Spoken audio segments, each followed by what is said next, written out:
Bismillahirrahmanirrahim. Alhamdulillahi rabbil alamin. Allahumma salli wa sallim ala Sayyidina Muhammadin miftahi babi rahmatillah adada ma fi ilmillah salatan wa salaman daimaini bidawami mulkillah wa ala alihi wa sahbihi. Assalamualaikum warahmatullahi wabarakatuh. Kaum muslimin dan muslimat, teman-temanku yang dimuliakan Allah Ta'ala, alhamdulillah kita bisa bertemu kembali dalam kajian Kalam Nabi. Pada episode kali ini kita akan pelajari hadis yang berkaitan dengan keutamaan istighfar, permohonan ampun kepada Allah Subhanahu wa taala. Sebagai hamba kita sadar diri kita ini tidak luput dari dosa, baik yang kita sengaja maupun yang tidak sengaja. Allah Subhanahu wa taala telah memberikan solusi bagi kita semua atas dosa-dosa yang bertumpuk-tumpuk dan bertubi-tubi kita lakukan, agar kita selamat dari keburukan dunia dan terutama keburukan akhirat. Nabi Muhammad SAW dalam sebuah hadis yang diriwayatkan oleh Sayyidina Abdullah bin Abbas radhiyallahu taala anhuma, qala Rasulullah sallallahu alaihi wasallam, man lazima al-istighfar ja'alallahu lahu min kulli hammin farajan wa min kulli dhiqin makhrajan wa razzaqahu min haitsu la yahtasib. Rasulullah SAW bersabda, man lazima al-istighfar, siapa yang tekun beristighfar. Lazima artinya tekun. Setiap hari dia lakukan istighfar tersebut secara berkesinambungan. Man lazimat istighfar, siapa yang mau beristighfar secara berkesinambungan, secara tekun, maka Allah Ta'ala memberikan kepadanya beberapa hal. Yang pertama, ja'alallahu lahu min kulli hammin farajan. Setiap kali dia mengalami ham, kesuntukan, kesumpekan, maka Allah Ta'ala memberikan jalan keluar untuknya. Kemudian yang kedua, wa min kulli dhiqin makhraja, dan setiap kali dia mengalami kesempitan, kesulitan, maka Allah memberikan jalan keluar pula untuknya, yaitu solusi bagi segala permasalahan tersebut. Wa razzaqahu min haitsu la yahtasib, dan yang ketiga, Allah Ta'ala memberinya rezeki dari arah yang tidak pernah bisa dia perkirakan, dari arah yang tidak diduga-duganya. Kaum muslimin dan muslimat, hadis ini diriwayatkan oleh banyak periwayat. Di antaranya Imam Abu Dawud, Imam Hakim, kemudian Imam Nasai, Ibnu Majah, Imam Baihaqi. Rasulullah SAW mengajarkan kepada kita untuk tekun istighfar, dan Allah Ta'ala menjanjikan dengan istighfar tersebut bukan cuma dosa yang diampuni. Dalam hadis ini kita tidak melihat adanya kalimat Allah akan mengampuni dosanya, karena orang yang istighfar insya Allah istighfarnya diterima oleh Allah dan diampuni dosanya. Justru Allah memberikan semangat agar kita mau istighfar. Luar biasa Allah kita ini, maha sayangnya kepada kita, maha pengampunnya kepada kita. Kita yang berbuat dosa dimotivasi untuk minta ampun, dan kalau kita mau minta ampun, kita diberi bonus oleh Allah Ta'ala. Kita diberi oleh Allah Ta'ala banyak pahala. Kita diberi oleh Allah Ta'ala solusi untuk masalah kita. Bahkan yang menjadi ketakutan banyak umat manusia, yaitu masalah rezeki, justru istighfar inilah yang menjadi jalan untuk terbukanya pintu-pintu rezeki. Dalam hadis yang lain, Rasulullah sallallahu alaihi wasallam bersabda, qala Rasulullah sallallahu alaihi wasallam, ma min muslimin ya'malu dhanban illa waqafa al-malaku 3 sa'at, fa in istaghfara min dhanbihi lam yaktubhu alaihi wa lam yu'adzibhu Allah yaumil qiyamah. Rawahu al-Hakim.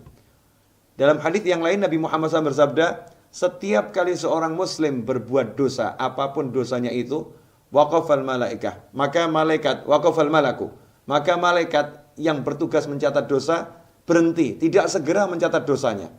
Dilihat dulu, 3 saat, selama 3 saat.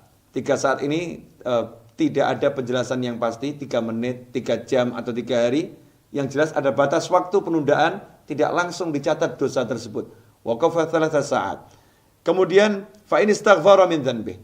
Kalau ternyata sebelum 3 saat itu berlalu, dia sudah minta ampun kepada Allah Ta'ala atas dosanya, maka malaikat tersebut dilarang untuk mencatat dosa itu. Malaikat tersebut tidak mencatat dosa tersebut dalam catatan keburukannya.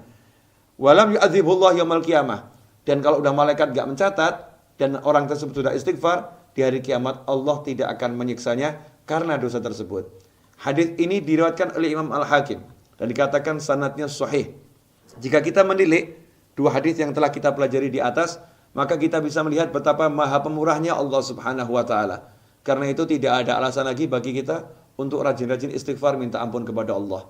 Karena istighfar memberikan banyak bonus. Rasulullah SAW sendiri sebagai manusia yang maksum dari segala kekurangan dan dosa.